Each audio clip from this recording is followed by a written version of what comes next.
Honorable members, I have a communication to make, rather a message to deliver, and a ruling that follows our debate earlier in the week. Honorable members, this is a message on the nomination of persons for appointment to the offices of Cabinet Secretaries, Secretary to the Cabinet, and the Attorney General.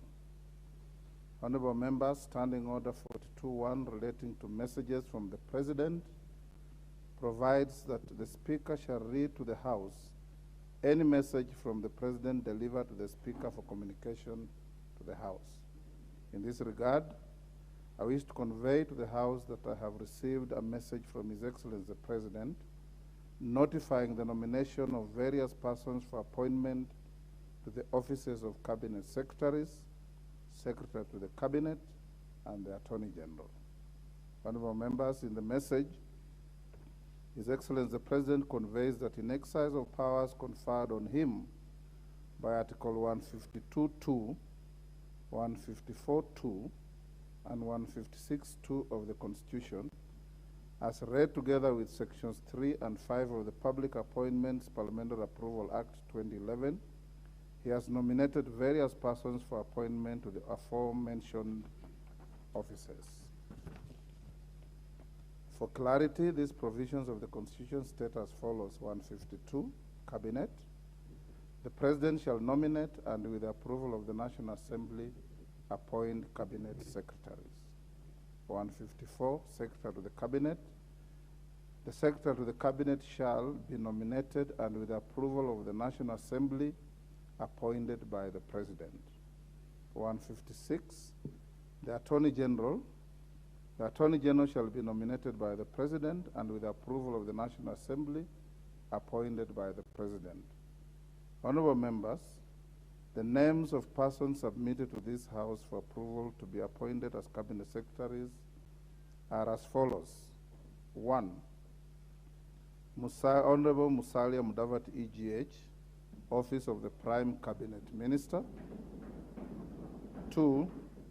Honorable Professor Kithure Kindiki, EGH, Cabinet Secretary, Minister of Interior and National Administration. 3. Professor Njuguna Ndungu, CBS, Cabinet Secretary for National Treasury and Economic Planning. 4. The Honorable Alice Wahome, Cabinet Secretary, Minister of Water, Sanitation and Irrigation. 5. Honorable Aden Duale, EGH, Cabinet Secretary, Minister of Defense. 6.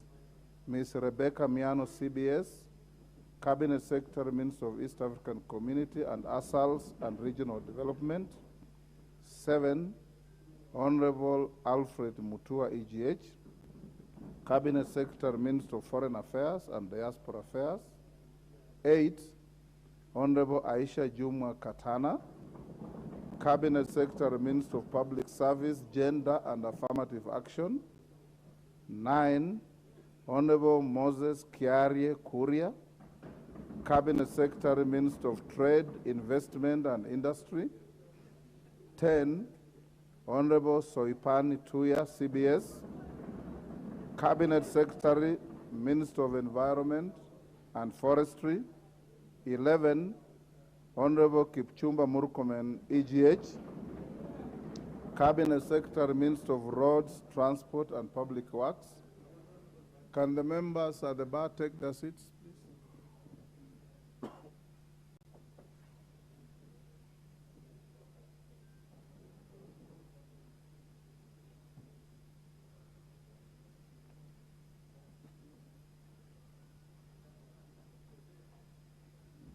Twelve, the Honorable Penina Malonza, OGW, Cabinet Secretary, Minister of Tourism, Wildlife and Heritage. 13, Mr. Sakaraya Mwangi Njeru, Cabinet Secretary, Minister of Lands, Housing and Urban Development. 14, Susan Nahumicha Wafula, Cabinet Secretary, Minister of Health. 15, Honorable Mithika Linduri, Cabinet Secretary, Minister of Agriculture and Livestock Development. 16, Mr. Eliud Owalo, Cabinet Secretary, Minister of Information, Communication and the Digital Economy. 17, Honorable Ezekiel Machogu, CBS, Cabinet Secretary, Minister of Education. 18, Mr. Davis Chirchir, Cabinet Secretary, Ministry of Energy and Petroleum. 19, Honorable Ababu Namwamba, EGH, Cabinet Secretary, Minister of Youth Affairs, Sports and Arts. 20, Mr. Simon Chelugui, EGH, Cabinet Secretary, Minister of Cooperatives and Micro, Small and Medium Enterprises, MSME Development. 21, Honorable Salim Mvuria, EGH, Cabinet Secretary, Ministry of Mining, the Blue Economy and Maritime Affairs. 22, Honorable Florence Borre, Cabinet Secretary, Ministry of Labor and Social Protection. Honorable members, in the message, HE, the President also conveys that he has nominated the Honorable Justin Bedan Njoka Muturi, EGH, as the Attorney General and Ms. Mercy Wanjau as Secretary to the Cabinet. His Excellency the President now seeks the approval of the National Assembly on the nominees for appointment to the said offices. Honorable members, as you are aware, the Committee on Appointments is yet to be constituted, despite the provisions of Standing Order 2042 requiring that the committee be appointed within 7 days on assembly of a new house. This has been occasioned by the fact that the House Business Committee, which is yet to be formed, on account of the question of the leadership of the majority party and the minority party, which I'll just rule on after this. It is in the House Business Committee, which is charged with the responsibility of nominating members to sit in the Committee on Appointments, save for the slots reserved for the leadership of the House. Honorable members, having resolved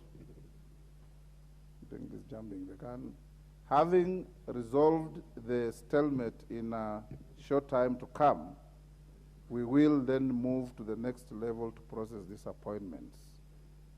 Honorable members, Section 8 of the Public Appointments Act 2012 provides, unless otherwise provided in law, the committee to which such nomination is referred shall consider the matter and table a report in the House within 28 days.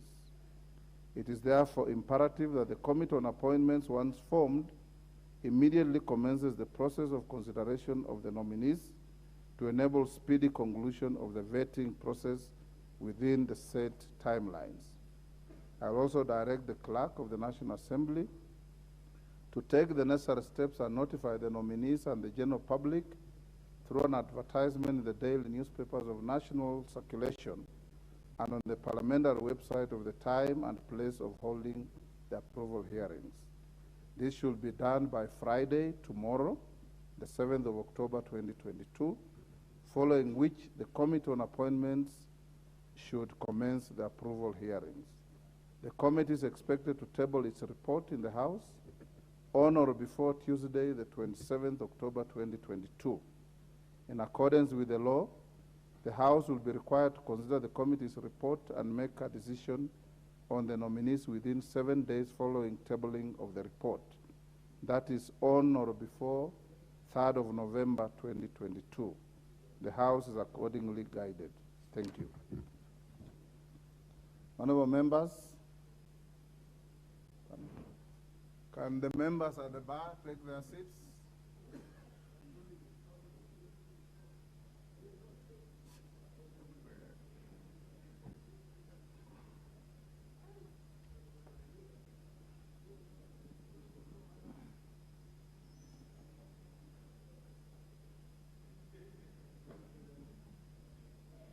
Honorable members, the following is a ruling on a matter that has been contested before this House, a matter that has been contested in correspondence with my office, and a matter that has taken center stage in the public media on the issue of leadership of the National Assembly in the 13th Parliament.